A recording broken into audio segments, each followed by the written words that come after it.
Market का सवाल है, ये market actually it's known as a caravan market. ये कारवान बाज़ार के हिसाब से जाना जाता था, क्योंकि अगर आप करगिल के हिस्ट्री को देखें, historically the area is known as Purik. और पुरिक एक ट्यूबुलर वैलीज़ को अगर आप करगिल को देखें, करगिल को आप ऐसा लगेगा कि जैसे ये एक बिल्कुल ट्यूब है।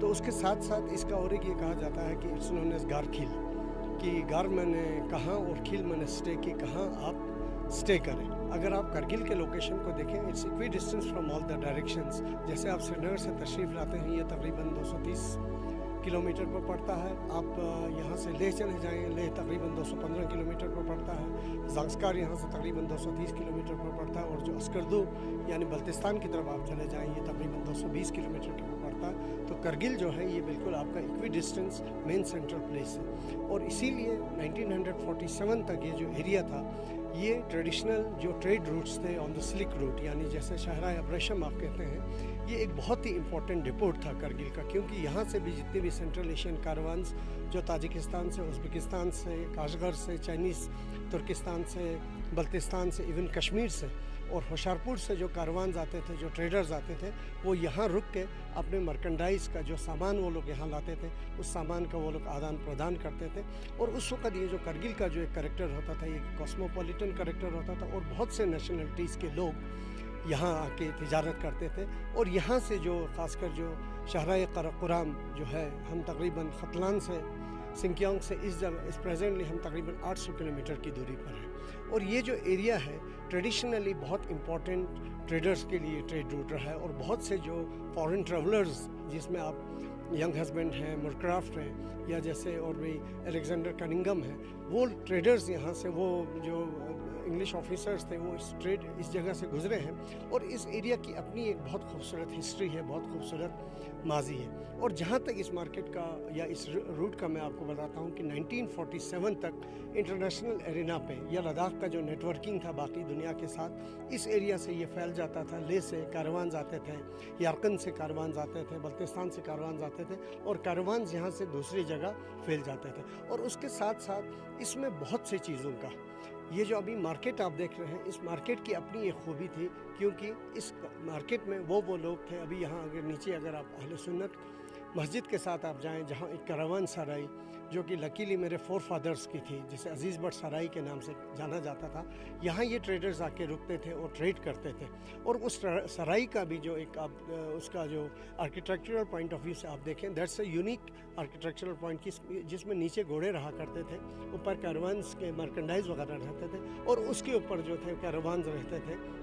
और वो कारवान जो ट्रेडर्स थे यहाँ एक महीना, दो महीना यहाँ रुकते थे। और उसके बाद जैसे कश्मीर से चावल आता था, बल्तिस्तान से खुबानी आती थी, लद्दाख से, तिब्बत से चाय आती थी, लद्दाख से कीमती पत्थर आते थे। और हिंदुस्तान के जो बाकी एरियाज़ थे, जैसे मैंने अभी होशियारपुर का आपका जिक्र किया, क्योंकि यहाँ पर हमारे अभी भी उस वक्त के ट्रेडर्स हैं जो कि होशियारपुर से हैं, उस वक्त के सरदार फैमिलीज़ हैं, सिख फैमिलीज़ हैं जो पंजाब से हैं, यानी जो इस ट्रेड रूट पर काम करते थे और एक स्पेशल आइटम अपने साथ लेके आते थे। और जहाँ तक इंडियन ट्रेडर्स की इसमें बात है, जैसे हम हिंदुस्तानी ट्रेडर्स का है, वो ट्रेडर्स इंडिगो और डाइस का काम करते थे। तो उसके साथ साथ लास्ट में ये जो ट्रेड था, इस ट्रेड के अलग अलग फेजेस थे। इसमें सिर्फ सिल्क ही नहीं आता था, इसमें बीच में कभी प्रेशर स्टोन्स आ जाते थे, कभी कारपेट्स आ जाते थे, कभी स्पाइसेस आ जाते थे, कभी आप देखेंगे जो बर्तन वगैरह जो आ जाते थे, और कभी जो आपका जो है एक आम जो कपड़े वगैरह या गलीचे वगैरह, ये सारी इसमें आ जाती थी। और उस वक्त करगिल एक बहुत ही इम्पोर्टेंट सेंटर था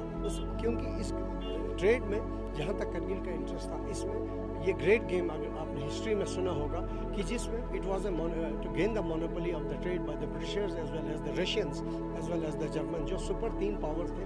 उन पावर का भी 18 सेंचुरी में इसका उनका बहुत बड़ा इन्वॉल्वमेंट रहा, क्योंकि that was to gain the monopoly of the trade in India. और लास्ट में इसमें आप जब लेटर 18 सेंचुरी में आप जाते हैं तो होशियारपुर का जो इलाका है, होशियारपुर के साथ साथ आपका रामपुर का जो इलाका है, रामपुर के इलाके से जो वूल वगैरह खासकर जो पश्चिम और ख़ासकर कश्मीर के जो ट्रेडर्स इसमें इन्वॉल्व थे, वो लोग पश्चिम के लिए थे। अभी भी आप कश्मीरी ट्रेडर्स जो हैं, कुछ फैमिलीज जो अभी जिनमें तिब्बत बकाल की फैमिली है, शाहदाद की फैमिली है, अभी तिब्बत बकाल की फैमिली, लेकिन already they had trade change the trade. और इसके साथ ये जो मार्केट को आप देखते हैं, इसका वो जो एसेंस है जो ट्रेड का वो टेस्ट था उस वक़्त का भी, जो बुज़ुर्ग लोग, जब हम बुज़ुर्गों से सुनते थे कि कारवान किस तरह आता था, क्या क्या चीज़ें वो लेके आते थे। लेकिन आज ठीक है, आज थोड़ा टाइम चेंज हुआ, आज थोड़ा इंसान का स्टैंडर्ड चेंज हुआ, आज थोड़ा इंसान का टेस्ट चेंज हुआ। तो एक तरीके से ये जो मार्केट है वही एसेंस दे रहा है जो 47 से पहले दे रहा है। अगर आप मार्केट को स्टार्ट से ही आप शुरू करें, वहाँ भी आज दुकानों में आपको हिमालयन साल्ट, चाय वगैरह, मक्खन वगैरह, कीमती जो पत्थर हैं, बर्तन वगैरह, वो ऐसे ही उसी में मिलेगा। लेकिन जो ट्रेडर्स थे, जो लोग थे, वो चेंज हो गए। तो उसके साथ साथ ये जो इस ट्रेड में हम सुनते थे कि कपड़े वगैरह, ख़ासकर जो रेशमी कपड़े आते थे या जो कॉटन आता था ढाका से, ढाका मलमल वगैरह, या जो हिंदुस्तान में जो कॉटन बनता था बॉम्बे वगैरह से, वो अभी भी इन मार्केट्स में आपको अवेलेबल है। और अगर आप थोड़ा आगे आप चले जाते हैं, वहाँ जो हम प्रेशर स्टोन्स की बात करते हैं, हम चाइनीज़ स्लिक की बात करते हैं, वहाँ आपको भी चाइनीज़ ब्रोकेट, चाइनीज़ स्लिक और इसका नाम क्या है, ये प्रेशर स्टोन्स अभी भी आपको उन दुकानों में मिलेंगे। सिर्फ एसेंस बाकी है। अब सिर्फ यही सितम ज़रफ़ी है कि एरिया ने अपना जो इम्पोर्टेंस है वो खो दिया।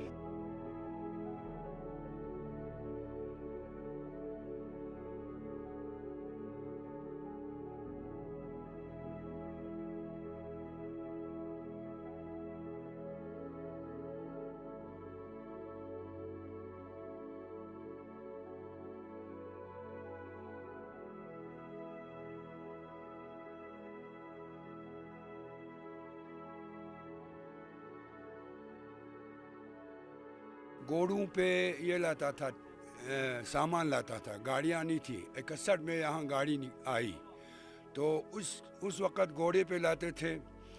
किसी ने 5 घोड़ा, किसी ने 10 घोड़ा, सामान वहाँ से कंगन से घोड़े पे लाते थे। यहाँ से लाकर उस पर नफ़ा कमा के बहुत अच्छी तरह घर बार बचाते थे।